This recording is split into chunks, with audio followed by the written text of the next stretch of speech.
에어컨 실외기에 이 정도 쌓였으면 5cm? 이 정도 쌓인 것 같네요.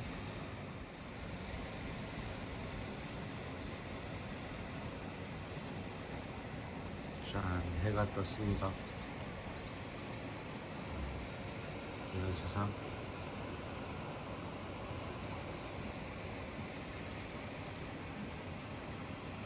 추워서 좀 이불 속에 좀 누워 있었더니 해가 떠서 세상이 좀 환해지고 있어요.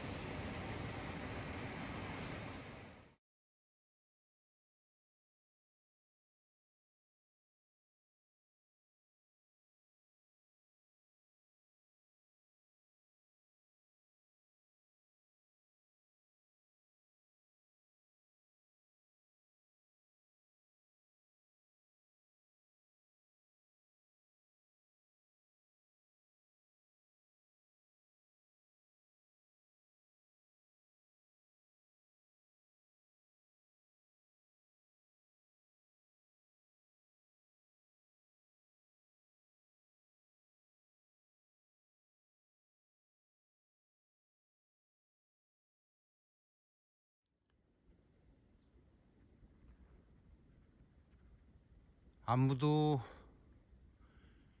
이쪽 길로는 오지 않은 그 동네 뒷산길, 눈 내린 날에 한번 다시 찾아봤습니다. 원래 길이었는데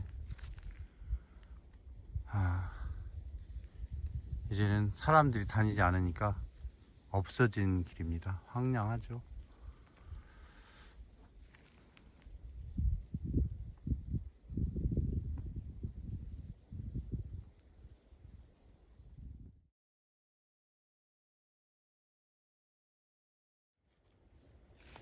길을 또 막아놨네.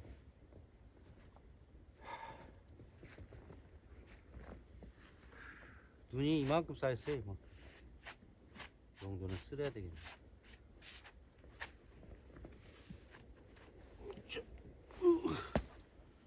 이쯤이 으짜.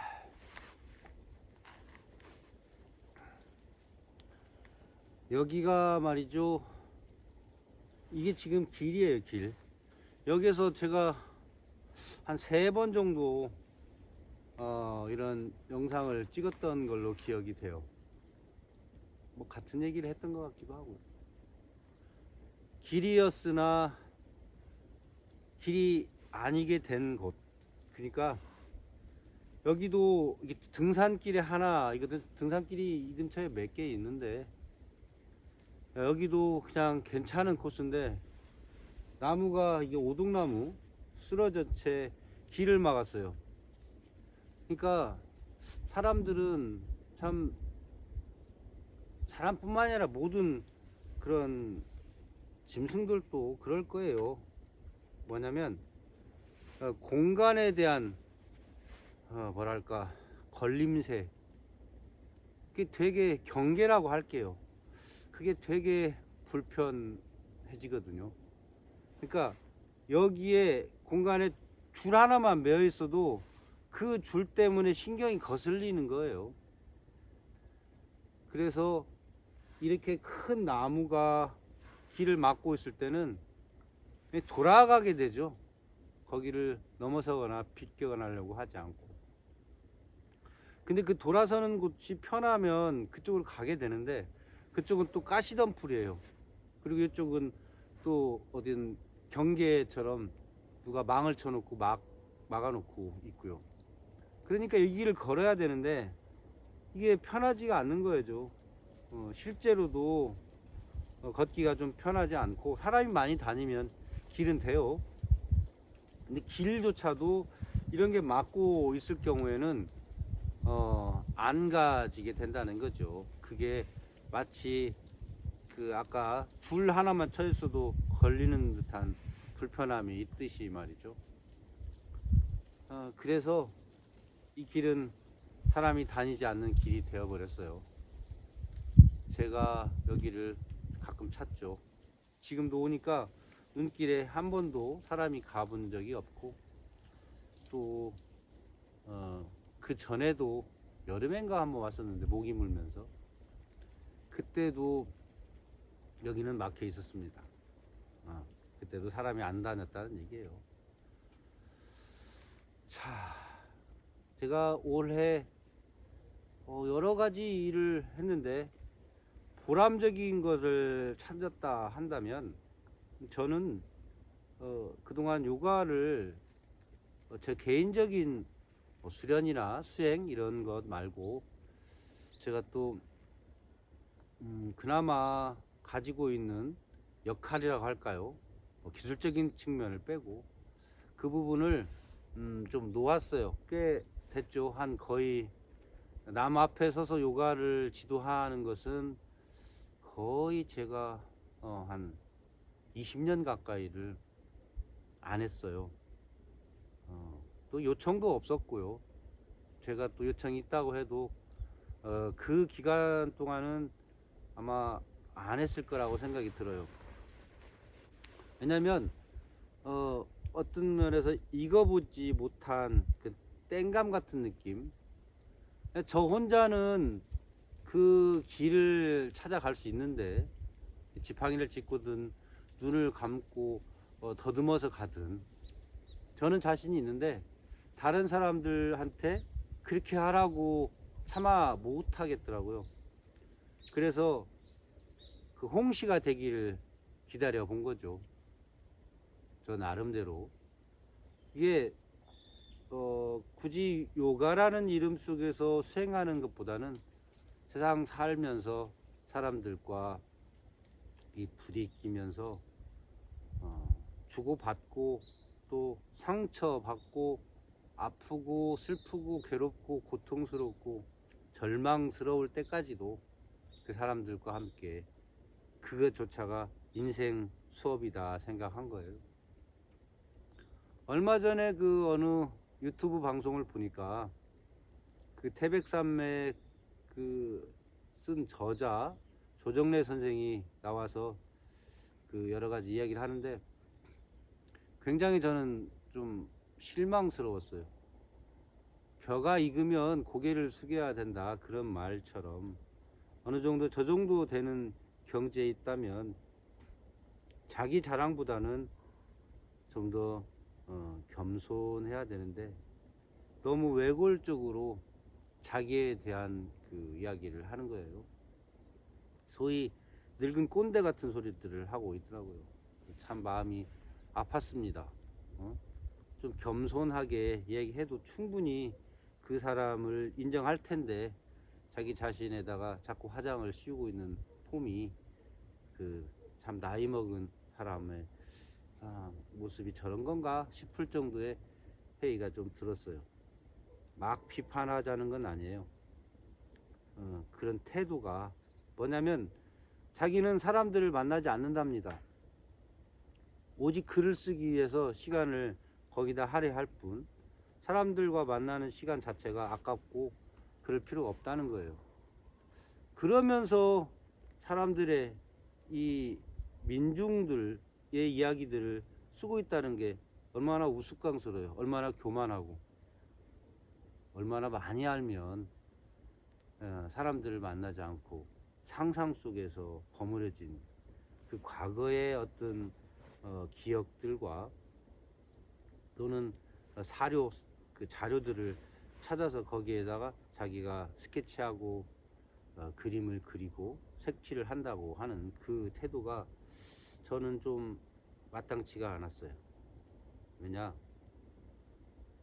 세상은 변하고, 심리, 개인적인 심리, 또는 대중 심리, 이런 것도 그 시대가 담보하는 또는 지향하는 그런 관점들과 연결되고 맞닿아야 되는데, 너무나 자기 그 독선적인 그런 경향을 가지고 글을 쓴다면 자기 자신은 만족할지 모르나 또 뭔가 버무려지지 않고 그것조차도 고립된 어떤 사관이 만들어지지 않나. 개인적 사관이겠지만.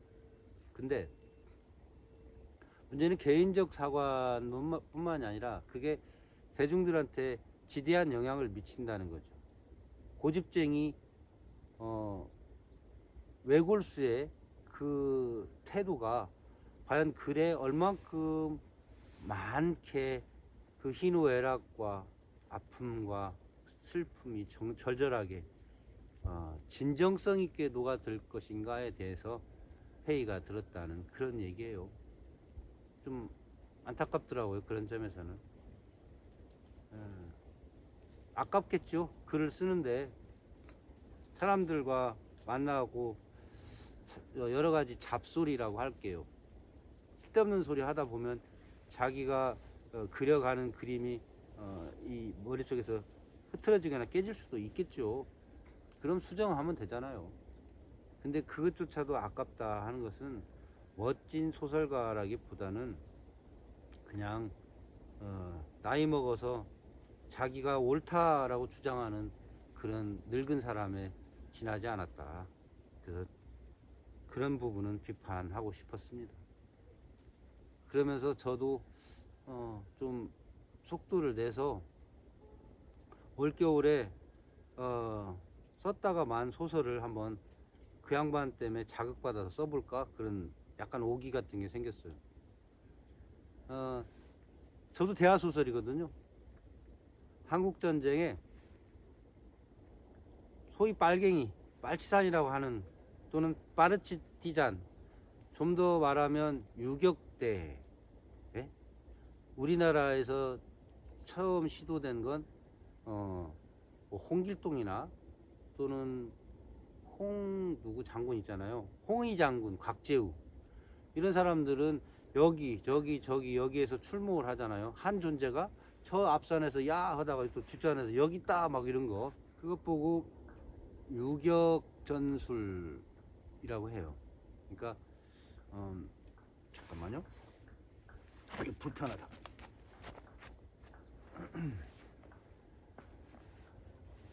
이걸 깔고 앉아.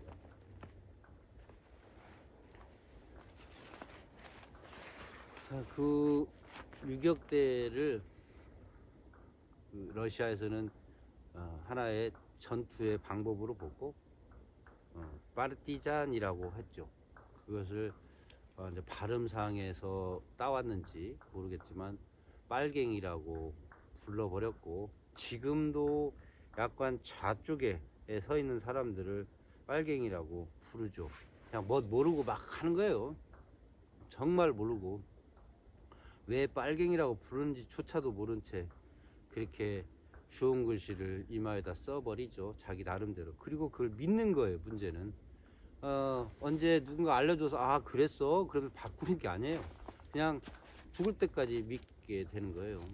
근데 과거에 그런 빨갱이들한테 부모님이 피해를 입었거나 가족 친지 중에 누군가가 그런 그 어려움을 당했다든가 그러면 미워할 만하죠. 미워하고 저주할 만한데, 문제는 그런 거가 아무 관계 없는 사람들이 일제시대는 일본이 도와줬고 그 6.25 때는 빨갱이들이 더 내려와서 동족들을 죽였네 하면서 그런 논리로서 좌익들을 싫어하고 있는 거죠. 미워하고 저주하고. 아무 관계도 없는 사람들이 따라쟁이처럼 한다는 게 저는 안타깝다는 거고, 항상 이 제 유튜브에 얘기하지만 자기 자존감을 놓치지 마라. 그리고 비판하고 비난하고 저주하고 욕하고 다 좋으나 좀 뭘 알고 하자. 정말로 알고 그렇게 해보자. 그 내면에, 그 속에, 그 그림자에 뒷면에 뭐가 있는지 알고 그렇게 해야 마땅하지. 그냥 남들이 손가락질 한다고 그 손가락질 따라서 자기도 거기만 쳐다보면서 욕하고 있는 거, 손가락질 하고 있는 것은 정말 불행하고 어리석은 한 존재로 세상을 살다 간다. 뭐 특별히 지금부터 공부하세요라고 말하는 게 아니에요. 어, 동서남북이 왜 있겠습니까? 방향이라는 게 이렇게 있고 그림자도 그렇게 세워진다면 그 방향에 대한 이해를 해봐야 되지 않겠어요? 무조건 따라쟁이가 되면서 세상 살지 않았으면 좋겠다, 그런 얘기 해봅니다.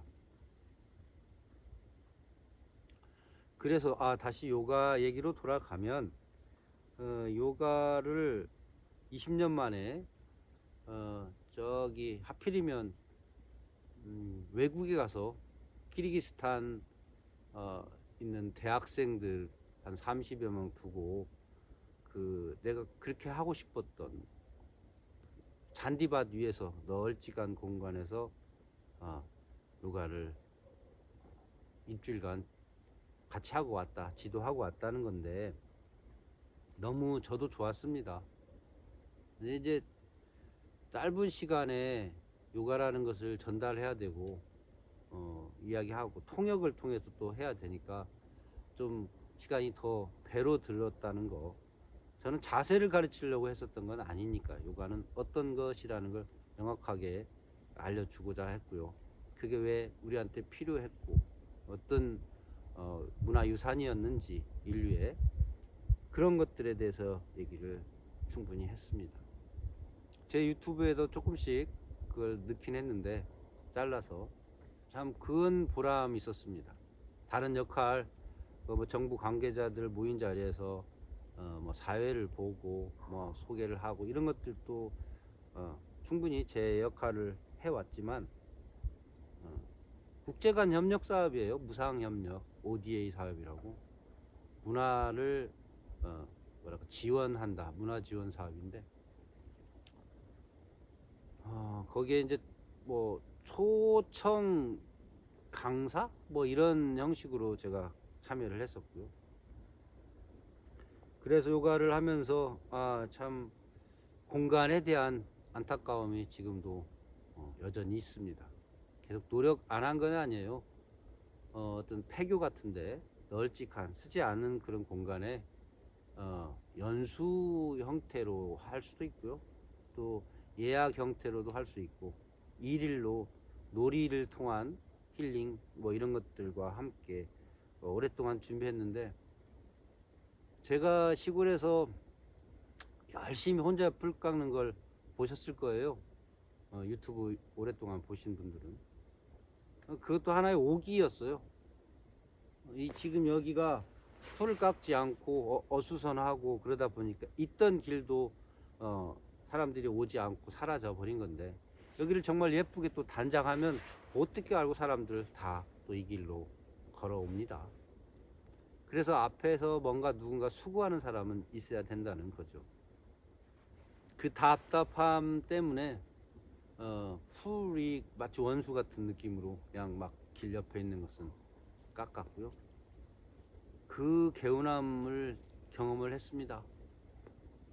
그래서 요가를 다음에 한다면 저는 네모진 그런 공간이 아니라 답답한 그것이 아니라 오픈된 곳에서 한겨울 이 추운 눈 내릴 때는 못하겠지만 이 도시 안에 살면서 자기 정체성과 자존감을 잃어버리고 그냥 돈 버는 거라는 역할에만 자기를 끼워 넣어서 살아왔던 많은 분들, 그리고 몸도 망가지고 마음도 피폐해진 분들과 함께 제가 여러 번 말씀드리는 적정한 단어를 찾지 못해서 계속 사용을 하고 있지만 힐링 그런 시간을 원합니다. 저 혼자만의 힐링이 아니라 함께 하는. 그래서 이 유튜브는 어떤 면에서는 그 밑자락일 수도 있는 거예요. 이런 게 있을 것 같다, 이런 것이 앞으로 나올 것 같다, 그리고 그런 희망을 또 모아보자. 막상 그런 공간을 열었는데 전혀 사람들이 알지 못하면 또 새롭게 홍보해야 되잖아요. 그런데 제가 마하요가라는 타이틀을 걸고 계속 3년 동안 이렇게 잡다한 이야기들을 쏟아내고 있었던 것도 최후의 목표는 거기에 있었던 거예요.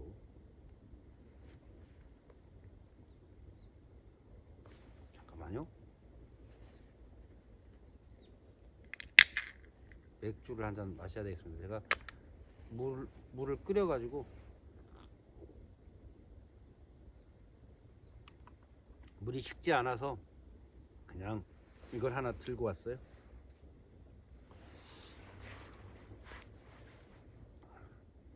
개인적인 뭐랄까 희망이든 개인적인 결단이든 그런 건 다들 다 같이 아니 다 있는 건데 그게 이제 공공성 여러 사람과 함께 할 수 있는 거라면 더욱 보람이 있지 않을까. 그것은 오래전부터 생각했습니다. 저 혼자 무슨 산사라이가 돼서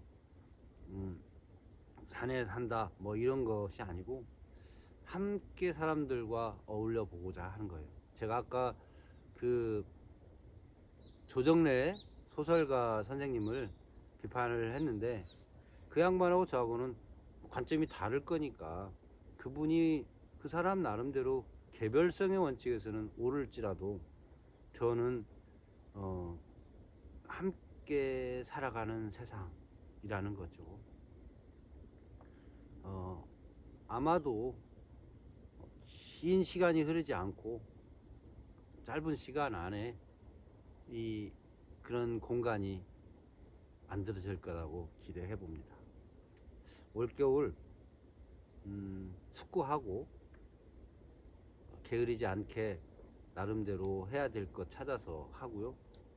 물론 뭐 다리 수술하니까 많이 움직이지 못할 거고요. 그 안에 아까 말씀드린 소설도 써보고 계획도 좀 더 디테일하게 잡아보고 책도 하나 출판할 예정입니다. 이게 한 2000년 전에 쓰인 책이라고 해요. 우리로 말하면 설화집 같은 거 이런 건데 전설 뭐 이런 거 같은. 그러니까 작자가 명확히 없어요. 저작권도 없고 제목은 판차 탄트라입니다. 판차는 5개, 그 다음에 탄트라는 지혜를 확장시키다 이런 뜻이에요. 그래서 지혜를 확장시키는, 지혜를 키우는 5가지 이야기입니다. 이솝 우화의 원형 같은 거예요. 이 책을 출간하려고 한 20여 년 동안 다듬어 왔어요. 참 어렵습니다. 왜냐면 그 사파를 좀 넣어야 그게 더 재밌을 것 같아서 사파를 그렇게 그려될 사람을 찾았는데 그것 때문에 탈구한 지가 한 15년 정도 됐는데 그림이 삽입이 안 돼가지고 못하고 했는데 아마도 올 겨울에는 제가 의뢰한 친구가 있는데 완성을 할 것 같습니다. 그러면 뭐 그 다음 작업은 그렇게 길지 않으니까 봄에 또 출판 기념회 한번 하죠. 뭐 그 당구 치고 북 치고 기타 치고 놀면서 한번 또 지인들과 함께 그거 출판 기념회를 빌미로 놀아보는데 행여 이 유튜브 보고 나 그거 관심이 있을 것 같다 그런 자리에 가보고 싶다 하면 절대 말리지 않습니다. 부담 갖지 않고 오시고 사인회 같은 것도 할 거니까 그때 사인을 받아가시면 좋죠. 이 책 짧은 책 아니에요. 이렇게 두꺼울 거예요. 왜냐면 그림이 들어있기 때문에 5가지가 이야기가 하나의 테마, 여우 2마리가 이야기를 주고받으면서 이야기를 전개하고 까마귀와 부엉이가 전쟁하는 얘기에 거기에 또 까마귀와 부엉이가 이야기하고 이 이야기 속에 쭉쭉 들어가서 뭐랄까 이야기가 이야기를 엎고 이야기가 이야기를 엎고 가는 형식 그런 식으로 5편이 있는 거예요. 되게 재밌습니다. 그러니까 보면서 재미도 있어야 되지만 그 이야기가 뭐랄까 들려주는 메시지는 어떤 건가, 그게 되게 저는 깊이 교훈이라기보다 한 사람이 살아가는 데 있어서 지팡이 역할 또는 지표, 좌표의 역할도 가능하리라 생각해서 그 작업을 오랫동안 해왔는데, 어른들이 읽는 동화 같은 정도로 이해하시면 좋겠습니다. 왜냐하면 동화인데 야한 부분들도 좀 있거든요. 어린이가 읽기에는 좀 야한 부분도 제가 약간은 그 순화시키긴 했으나 그 어린 애들의 그 흥미를 돋구기 위한 책이라기보다는 약간의 깊은 철학이 숨겨져 있는 거, 마치 숨은 그림 찾기처럼 있는 그런 책이기 때문에 제가 자신 있게 인도 정신문화 총서 3권째로 제가 넣었습니다. 원래는 1권이었어야 되는데 그 사파 때문에 3권으로 밀려났고요. 1, 2권은 바가바드기타하고 기탄잘리 이미 3년 전에 그 출판 기념회 했죠. 벌써 3년이 됐네요. 자, 이렇게 제가 살고 있는 역할 하면서 돈 버는 목적이나 주제가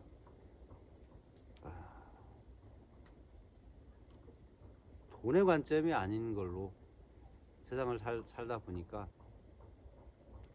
그렇게 윤택하고 기름지지는 못하지만 뭐 수저 두 개 들고 밥을 먹는 사람 없듯이 똑같이 해요. 뭐 저도 숟가락 하나, 또 재벌 1, 2세도 숟가락 하나 들고 먹는 거고, 밥 3끼, 4끼, 5끼 먹는 사람 별로 없으니 뭐 2끼, 3끼면 행복한 거 아니에요? 그렇게 생각합니다. 사실 뭐 한번 앉으면 할 얘기는 참 많아요. 많은데 이걸 보시는 사람 입장에서는 아유, 뭔 말이 저렇게 많을까, 시간 아깝다, 그럴 수 있어서 줄인다 하면서 이 정도 합니다. 하늘 파랗고요. 어제같이 눈보라 치고 바람 세차고 그런 날도 있었고, 또 오늘처럼 서늘한 기운이 있는 이 골짜기 길에 앉아서 여러분을 만났네요. 또 언제 볼까요?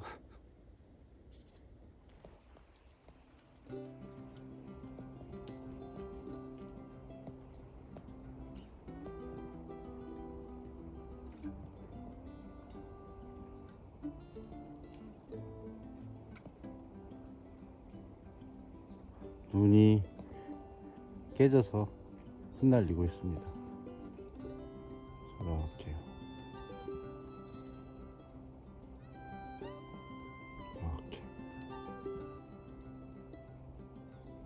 바람이 부니까요.